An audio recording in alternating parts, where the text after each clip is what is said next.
If you love the outdoors, there's a good chance that boat ownership will be part of your life.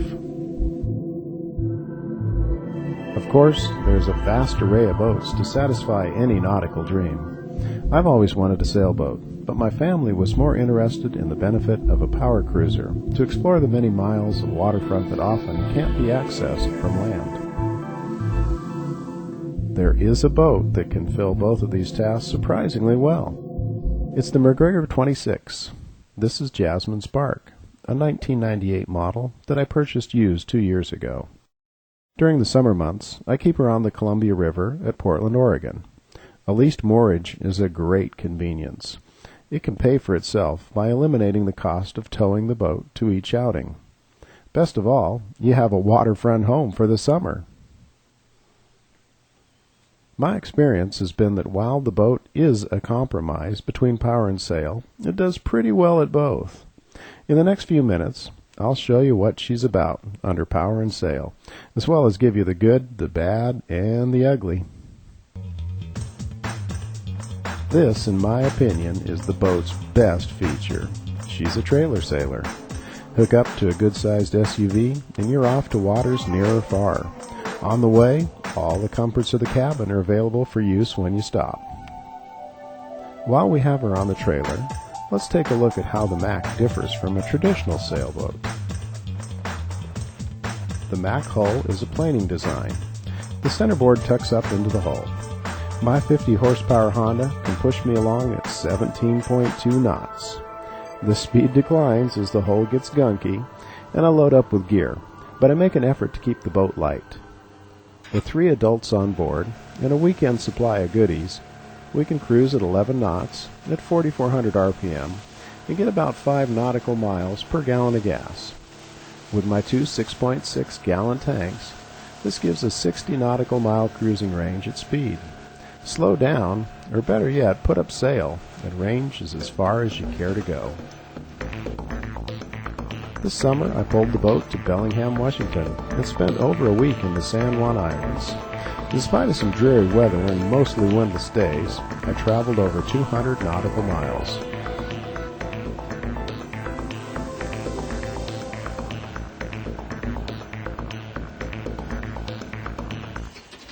To sail the boat, first fill the water ballast.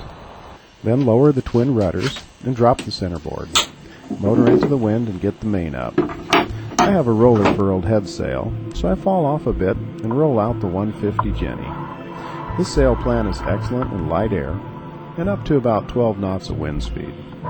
As the wind goes up, it's time to reduce sail. I find the boat very pleasant and easy to handle with front sail alone. On one windy day, we cruised out of the gorge and back to Portland on a partially furled Jenny at 7 knots.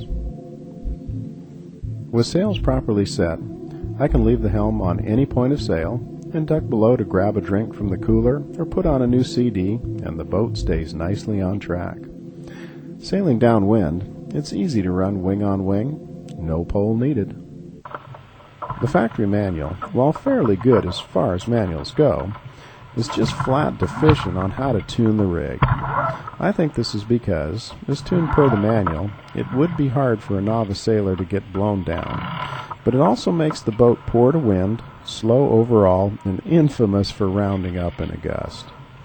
I think the Mac factory should describe a starting setup and then an advanced tune, complete with numerical description of rig tension.